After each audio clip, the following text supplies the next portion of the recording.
Joined so many dedicated leaders, distinguished federal and state jurists, and passionate public servants, and honoring an extraordinary leader who helped to change the course of history and whose work set this nation on a path that we still follow today. At the time of Judge Waring's landmark dissent in Briggs v. Elliott, I was less than 6 months old, and the Supreme Court's decision in Brown versus the Board of Education was nearly 3 years away.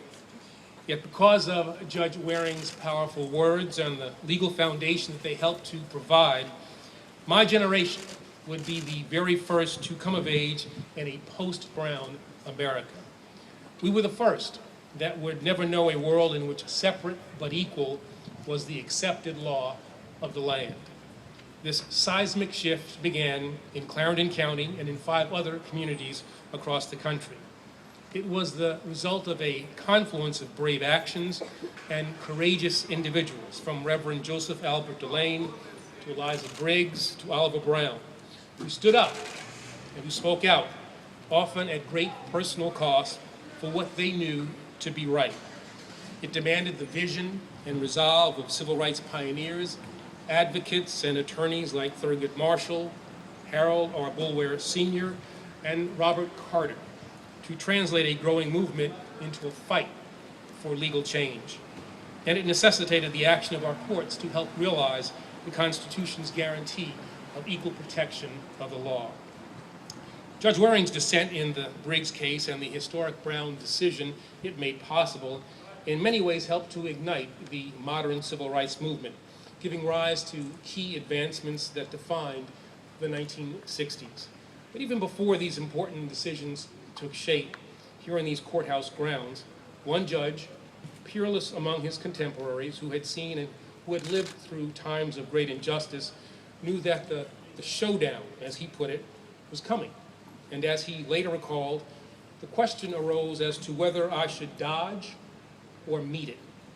When he wrote the groundbreaking dissent in Briggs, relying on sound legal guideposts, ample evidence, and straightforward reason to conclude that segregation can never produce equality, Judge Waring helped provide moral and legal clarity to one of the most volatile questions of the day.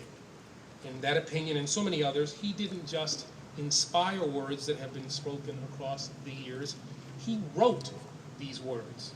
He took concrete steps to expand equality here in South Carolina, and he served as an example of courage, compassion, and conviction to countless brave men and women whose rising demand for justice would not be delayed or denied.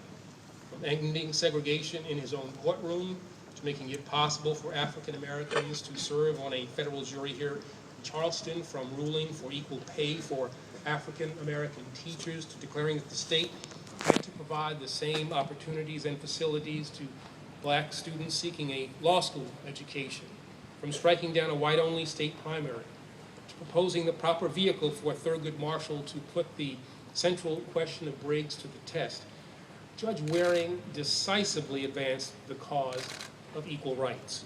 He challenged systems of inferiority and obsession. And in doing so, he brought our nation closer to its highest ideals. Judge Waring's tenure on this court provides really resounding proof that within the framework of a strong and independent judiciary, progress is indeed possible. Those who are willing to march toward justice and who are willing to stand on principle can and do change the world. And although we do not choose the challenges and difficulties of our day, Judge Waring's example reminds us that we can choose how we respond. Today, his critical work has become our own, and it is far from over. From achieving justice for victims of hate crimes to protecting every eligible American's right to vote, from expanding protections for LGBT individuals and implementing the Supreme Court's decision in Windsor to making our criminal justice system fairer, smarter, and more effective. In everything that we do, all of today's leaders must remain determined to confront injustice wherever it is found, to hold accountable those who act out of hate, and to work together to make real the brighter future that lies just beyond the horizon. Now, That's why Judge Waring's statue belongs on this spot, to remind us what leadership requires, and also what it costs, to inspire to ask of ourselves just how much we can and how much we can achieve. With the dedication of this monument, this remarkable man takes his rightful place in the history of this court, but also in the history of our nation. But I believe we can do no greater honor to his memory than to carry forward the efforts that defined his life and must continue to impel successive generations to principled action. May each of us resolve right here and right now to do just that. Yes. I thank you all once again for the chance to help celebrate Judge Waring's memory and to honor his indelible contributions. And I look forward to everything that we will achieve together in the months and the years to come.